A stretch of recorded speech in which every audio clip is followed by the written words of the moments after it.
Baiklah, paku yang pertama yaitu dari spesies Asplenium nidus. Nah, Asplenium nidus ini memiliki akar serabut dengan batang rimpang dan permukaan berambut. Nah, bagian daunnya berbentuk daun lancet dan tepinya berombak. Nah, paku Asplenium nidus ini memiliki sorus di bagian belakang daunnya. Bisa kita lihat pada video. Itu adalah bagian sorus dari Asplenium nidus.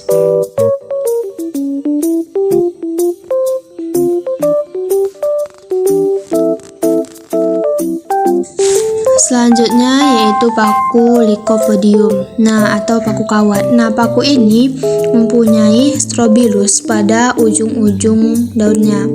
Nah, bisa kita lihat paku ini memiliki akar yang berbentuk seperti serabut. Kemudian strobilus ini merupakan bagian yang menebal atau membengkak pada ujung daun yang di dalamnya itu terdapat sporangium. Nah, di dalam sporangium nanti terdapat spora yang digunakan untuk berkembang biak. Selanjutnya yaitu paku dari spesies Adiantum. Nah, paku ini sama seperti paku sebelumnya memiliki batang, kemudian ada akar atau rizoid yang bentuk serabut. Nah, nanti di bagian belakang daun itu terdapat sorus yang berisi sporangium. Nah, di sporangium nanti terdapat spora. Paku Lygodium sp memiliki akar yang berbentuk rimpang yang tumbuh menjalar di permukaan tanah. Batang paku Lygodium sp bersifat merambat atau menjalar dengan bentuk yang ramping. Kemudian daun pada Lygodium sp ini berbentuk kecil, halus, dan terbagi-bagi menjadi bagian-bagian kecil yang disebut dengan pinnae. Nah, kemudian pinnae ini tersusun secara berselingan di sepanjang batang dan memberikan kesan seperti bulu ayam. Paku Lygodium memiliki sorus yang terdapat di bagian bawah daun, terutama di bagian bawah bagian pinnae. Sorus ini berbentuk bundar kecil dan terdapat di dalam kelompok-kelompok kecil yang disebut dengan sori. Setiap sorus berisi spora yang akan dilepaskan untuk berkembang biak. Akar Selaginella merupakan akar serabut yang tumbuh dari rizoma atau batang bawah tanah. Batang Selaginella biasanya tegak bercabang dan memiliki ruas-ruas. Batangnya memiliki tekstur yang keras dan seringkali berwarna hijau kecoklatan. Kemudian daun Selaginella berbentuk kecil berwarna hijau yang tersusun secara spiral di sepanjang batang. Daun Selaginella memiliki tekstur yang tipis dan seringkali berbulu halus. Daun Selaginella memiliki sel-sel khusus yang disebut dengan sel-sel gametangium yang berperan dalam reproduksi. Strobilus pada Selaginella merupakan struktur tempat terbentuknya sporangia yang mengandung spora untuk reproduksi. Sporangia adalah struktur yang terdapat di dalam strobilus dan berfungsi untuk menghasilkan spora. Sporangia pada Selaginella biasanya terdapat di bagian bawah skala atau daun khusus yang disebut dengan sporofil. Nah, spora merupakan sel reproduksi yang dihasilkan oleh sporangia dalam strobilus. Spora pada Selaginella akan dilepaskan dan tersebar untuk berkembang biak menjadi individu yang baru. Skala atau sporofil pada Strobilus Selaginella adalah daun khusus yang berperan sebagai tempat tumbuhnya sporangia. Skala ini biasanya berbentuk kecil dan tersusun secara spiral di sekitar sumbu Strobilus. Saya Alin Akbar. Di sini saya akan menjelaskan mengenai tumbuhan tingkat rendah, yaitu paku pada tumbuhan Equisetum atau paku ekor kuda. Di sini sistem perakarannya memiliki sistem perakaran serabut di mana memiliki rizoid dan root. Rizoidnya itu yang muncul satu di tengah dan root yang memiliki serabut-serabut halus. Selanjutnya memiliki sistem perbatangan yang berluas-luas di mana di tengahnya memiliki titik kosong. Selain itu, batangnya juga berperan untuk menggantikan daun dalam melakukan fotosintesis. Batangnya dapat bercabang, cabangnya itu menyitari batang yang utama.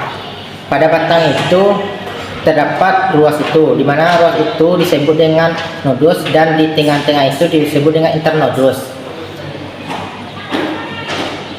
Selanjutnya memiliki bunga yang berada pada ruas-ruas percabangannya yang dapat dilihat dengan mikroskop stereo. Memiliki sisik yang tidak dapat dilihat langsung. Selanjutnya, spora yang dihasilkan pada paku ekor kuda umumnya hanya satu macam, meskipun sporanya lebih kecil pada interfase. Tumbuhnya menjadi protalium jantan. Spora keluar dari sporanium yang tersusun pada strobilius. Baik, di sini saya akan menjelaskan tentang tumbuhan paku Marsilea atau genus paku air ini yang termasuk ke dalam keluarga Marsilaceae. Tumbuhan ini dikenal dengan nama umum sebagai semanggi air karena daunnya menyerupai daun semanggi. Morfologi dari Marsilea ini adalah yang pertama memiliki akar serabut yang tumbuh dari rimpang dan berfungsi untuk menambatkan tanaman ke substrat serta menyerap nutrisi dari tanah atau air. Yang kedua ada batang. Itu batang dari Marsilea ini adalah berupa rimpang yang tumbuh mendatar di atau di bawah permukaan tanah atau air. Rimpang ini adalah batang yang menjalar dan bercabang membantu menyebarkan tanaman secara vegetatif. Yang ketiga ada daun. Daun dari Marsilea ini adalah memiliki daun majemuk yang terdiri dalam bentuk helaian, daun kecil yang tersusun melingkar menyerupai daun semanggi. Biasanya setiap helai daun berbentuk bulat atau oval dan simetris.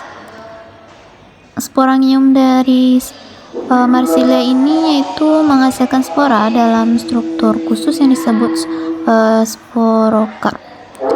Adaptasi dari Marsilea ini dapat bertahan hidup dalam kondisi kering dan tidak menguntungkan untuk jangka waktu yang lama.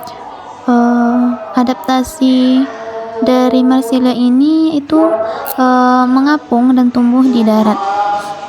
Spesiesnya ada 3. Yang pertama Marsilea quadrifolia, yang kedua ada Marsilea carinata, yang ketiga ada Marsilea minuta.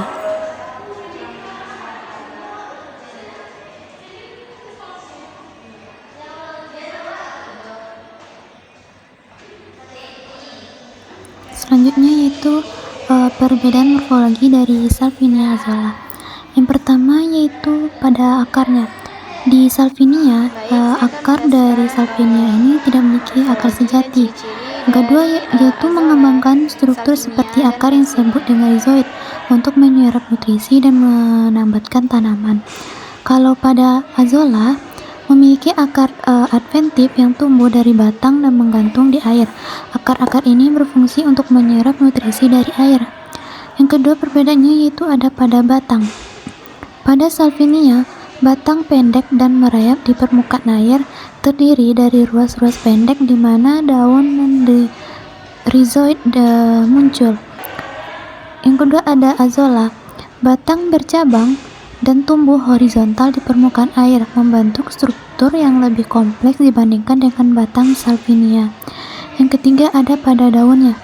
Pada Salvinia, daunnya terbagi menjadi 2 jenis, daun mengapung dan daun terendam.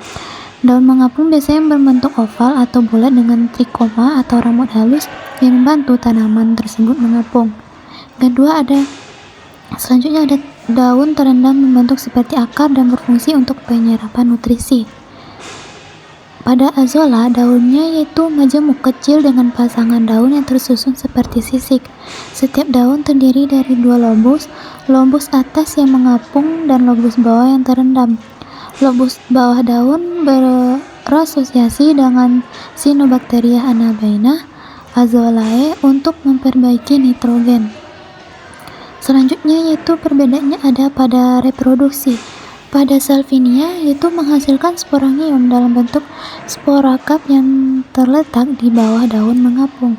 Sedangkan pada azolla menghasilkan sporangium dalam sporakarp yang mengandung mikrosporangia dan megasporangia, juga dapat bereproduksi secara vegetatif dengan memecah diri. Selanjutnya ada pada habitatnya. Pada Salvinia Umumnya ditemukan di perairan tergenang seperti kolam, danau atau rawa dan sungai. Sedangkan pada azolla tumbuh di perairan tenang seperti kolam, danau, rawa, dan sawah. Selanjutnya ada pada adaptasinya. Pada Salvinia ini, trikoma pada daun mengapung bantu menangkap dan menahan udara, memungkinkan daun untuk tetap mengapung. Sedangkan pada azolla, simbiosis dengan Cyanobacteria anabaena azolae ini di lobus bawah daun memberikan keuntungan dalam lingkungan dengan kandungan nitrogen rendah.